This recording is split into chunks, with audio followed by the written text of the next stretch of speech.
Boa tarde a todos, na paz do Senhor, e eu vou dar continuidade com as leituras nas cartas do apóstolo João. Eu ainda estou na primeira, estarei finalizando hoje a primeira das cartas. Eu vou ler os últimos 9 versículos do capítulo de número 5. Nós temos um novo subtítulo, em inglês é We Have Eternal Life Now, que traduzido literalmente para o português quer dizer agora temos a vida eterna. E em português, a certeza da vida eterna. Então, primeiro em inglês, depois em português. First letter of the Apostle John, chapter 5, verses 13 to 21. I write this letter to you who believe in the Son of God, so you will know you have eternal life. And this is the boldness we have in God's presence, that if we ask God for anything that agrees with what He wants, He hears us. If we know He hears us every time we ask Him, we know we have what we ask from Him. If anyone sees a brother or sister sinning, sin that does not lead to eternal death, that person should pray, and God will give the sinner life. I am talking about people whose sin does not lead to eternal death. There is sin that leads to death. I do not mean that a person should pray about that sin. Doing wrong is always sin, but there is sin that does not lead to eternal death. We know that those who are God's children do not continue to sin. The Son of God keeps them safe, and the evil one cannot touch them. We know that we belong to God, but the evil one controls the whole world. We also know that the Son of God has come and has given us understanding so that we can know the true one. And our lives are in the true one and in His Son, Jesus Christ. He is the true God and the eternal life. So, dear children, keep yourselves away from gods. Amen. Agora em português. Eu escrevo essas coisas a vocês que creem no Filho de Deus para que vocês saibam que têm a vida eterna. Quando estamos na presença de Deus, temos coragem por causa do seguinte 2 pontos. Se pedimos alguma coisa de acordo com a sua vontade, temos a certeza de que Ele nos ouve. Assim sabemos que Ele nos ouve quando lhe pedimos alguma coisa.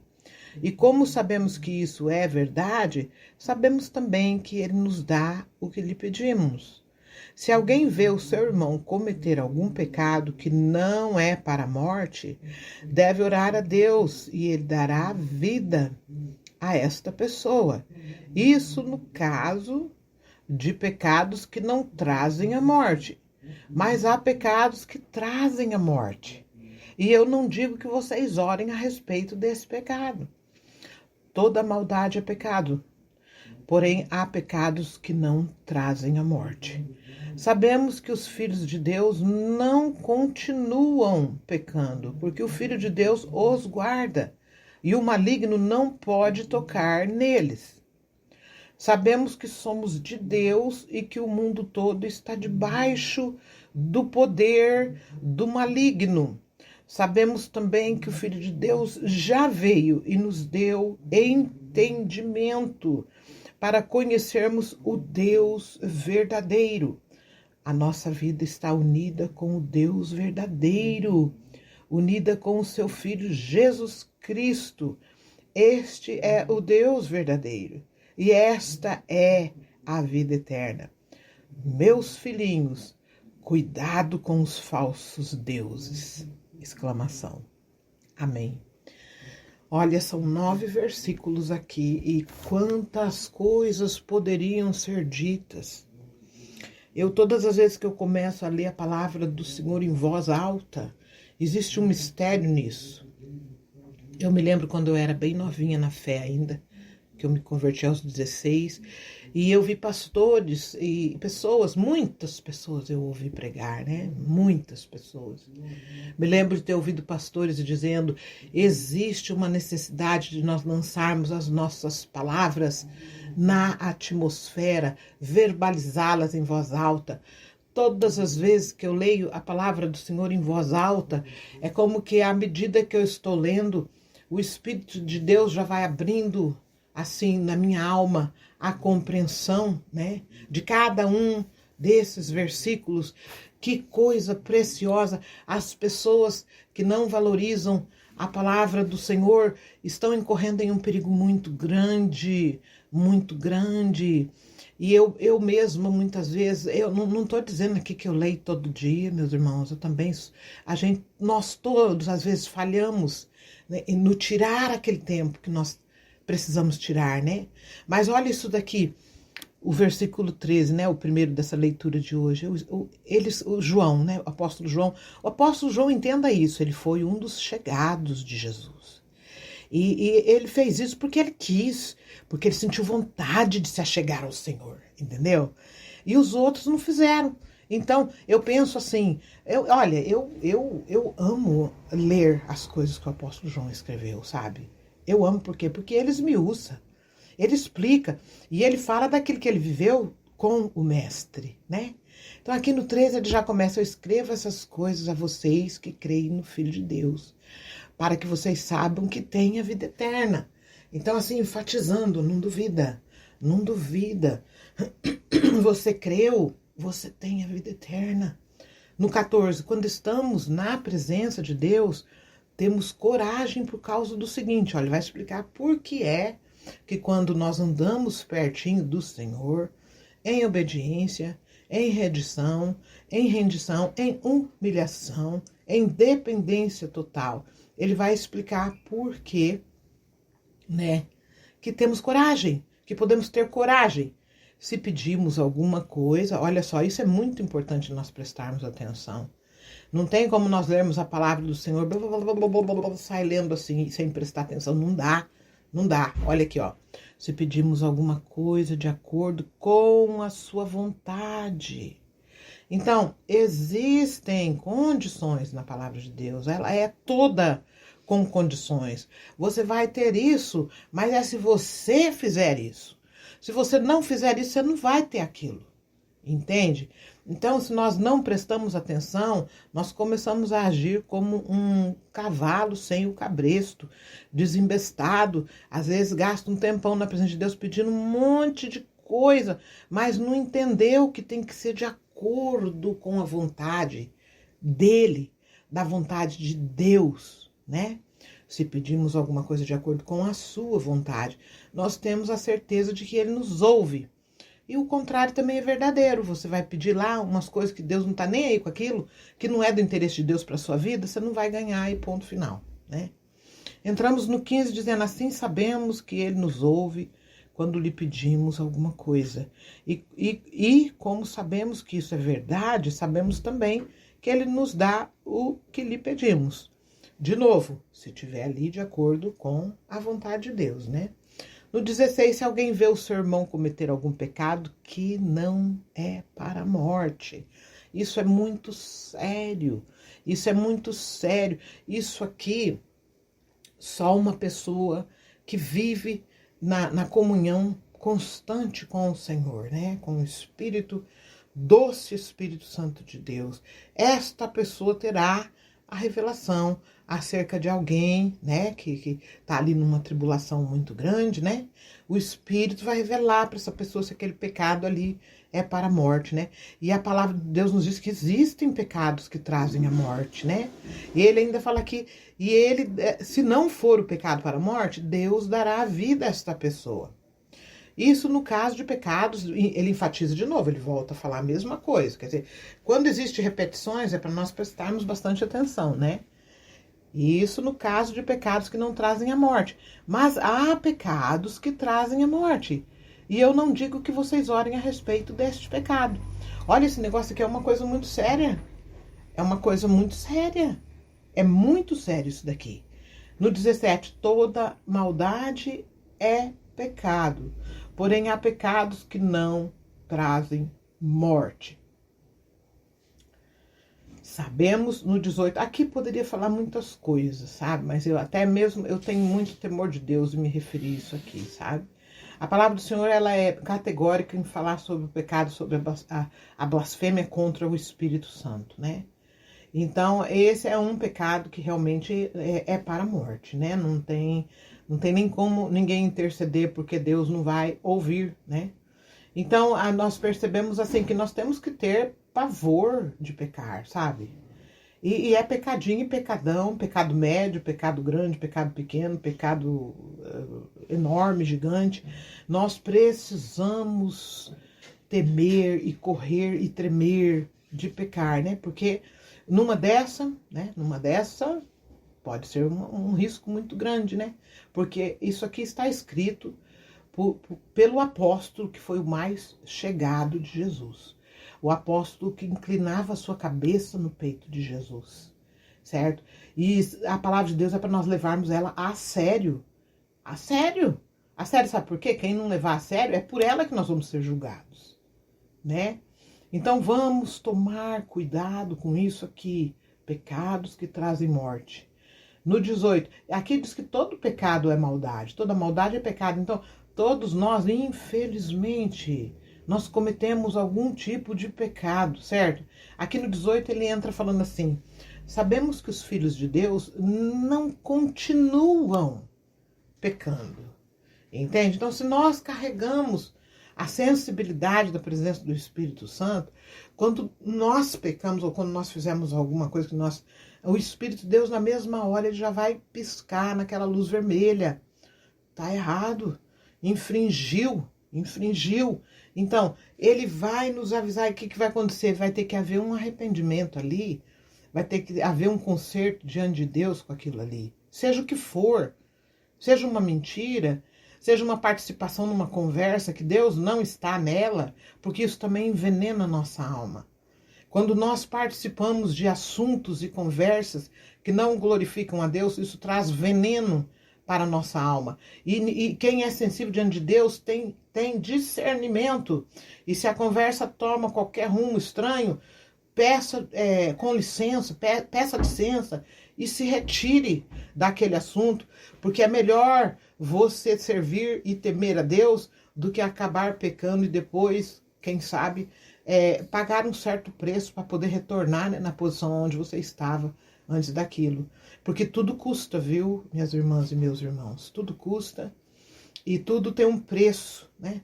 Aí aqui ainda no 18, depois da vírgula, porque o Filho de Deus os guarda e o maligno não pode tocar neles. Então, sabemos que os filhos de Deus não continuam pecando, né? Então, vai escorregar e pecar? Vai, mas não vai continuar. Por exemplo, naquele mesmo erro que você escorregou e pecou, o certo é se consertar na presença de Deus e ali não errar mais naquele erro lá, né? Não é assim? Na escola não era assim? A gente perdia ponto na hora da prova numa questão lá que você não acertou, aquela lá você conserta, nunca mais você erra nela. Você vai entender aquilo pro resto da sua vida, não é assim? Eu sou assim. Tudo aquilo que eu fiz na minha vida, nesses meus 62 anos de idade, tudo aquilo que eu fui ali, eu errei e me causou problema, depois eu descobri qual que era o correto, nunca mais eu voltei ali para cometer aquele mesmo erro, né? Então, quando essa é a nossa condição, o Filho de Deus nos guarda e o maligno não pode nos tocar. No 19, sabemos que somos de Deus e que o mundo todo está debaixo do poder do maligno. Isso é sério. Isso é muito sério. Se você tem hoje o privilégio de dizer que você é de Deus, seja de Deus autenticamente.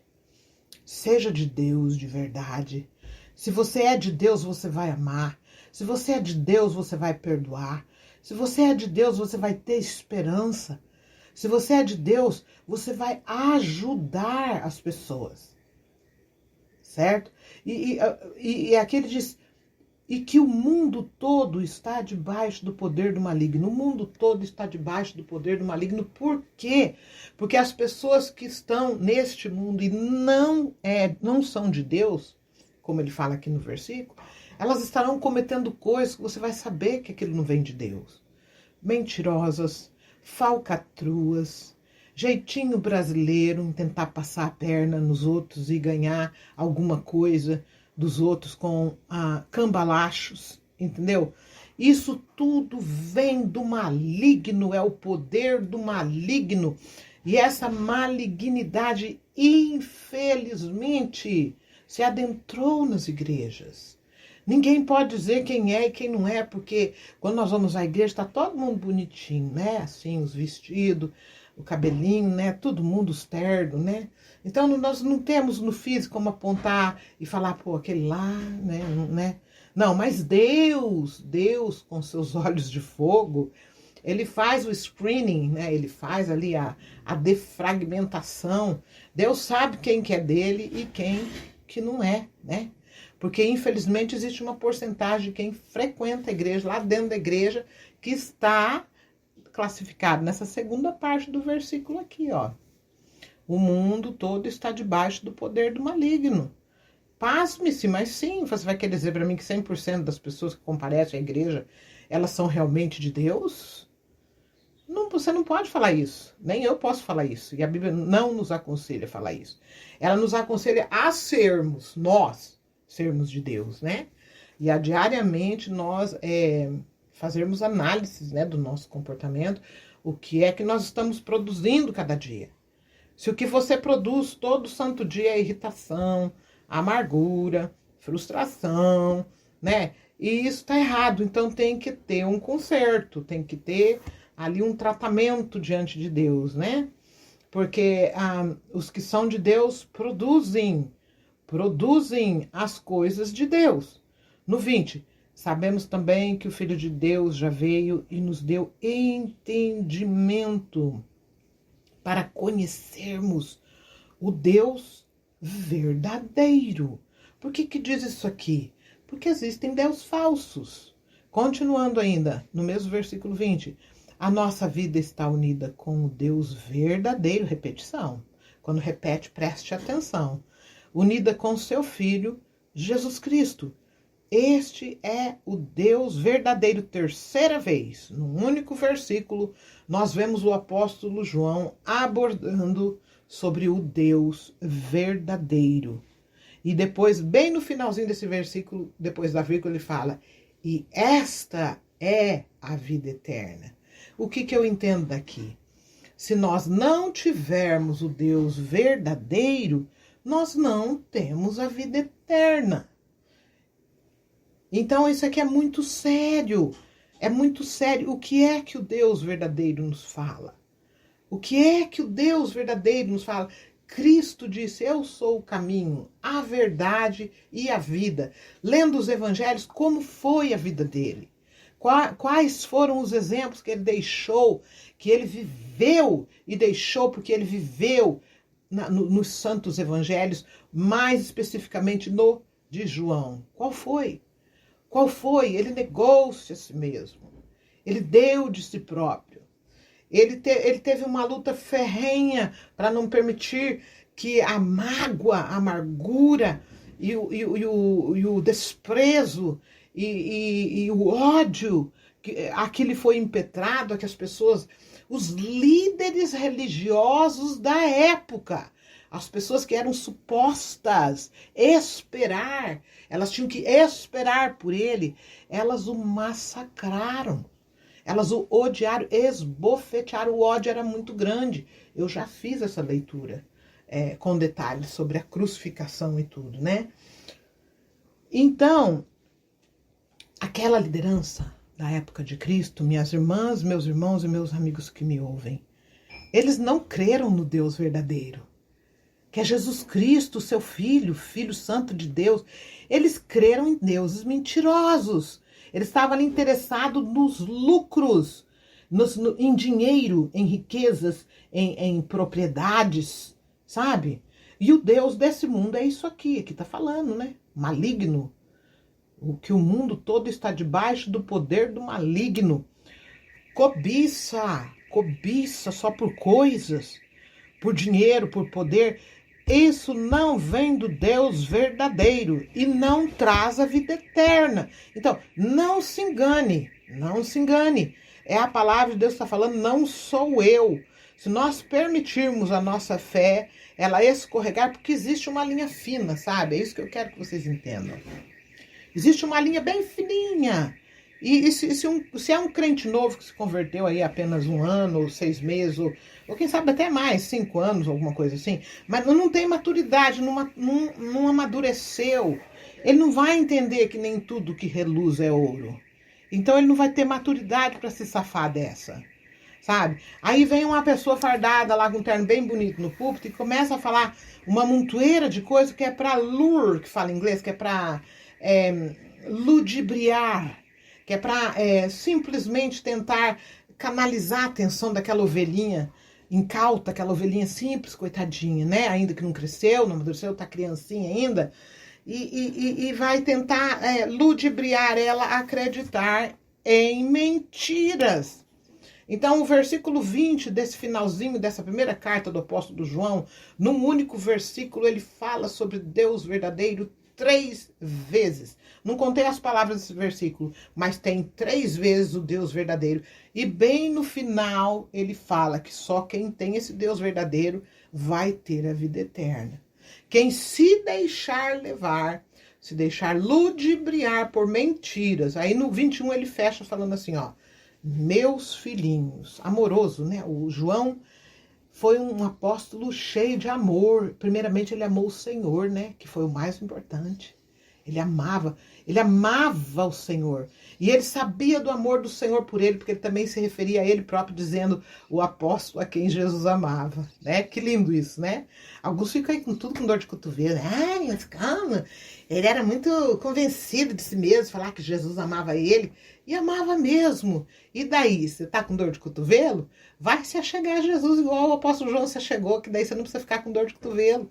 Porque Deus não faz acepção de pessoa. Ou você acha que se você não se achegar a Jesus como João se achegou, ele não vai te dar o mesmo tratamento?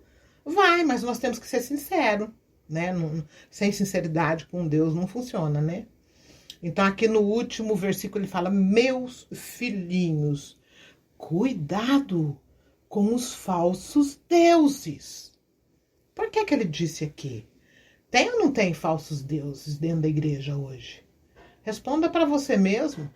Você sai da sua casa, senta lá na igreja e acredita que 100% do que você vai ouvir lá tá tudo vindo de Deus? Fresquinho do trono da graça? Meu Deus, que maravilha se fosse isso, não é verdade? Oh my God, como se diz em inglês, né? Eu estaria, então, quem sabe, até começando a dar uns pulos, né? Que nem a gente às vezes abre os cultos aí agora e vê o povo pulando, rodopiando igual um peão, uma gritaria onde as pessoas mudam até de voz. Eu não entendo, minha gente, eu não entendo, minhas irmãs e meus irmãos, porque é que precisa cantar gritando, engrossando a voz e gritando, sabe? Não tá contente com a voz que o Senhor te deu? Você não é feliz com o tom de voz que Deus te deu?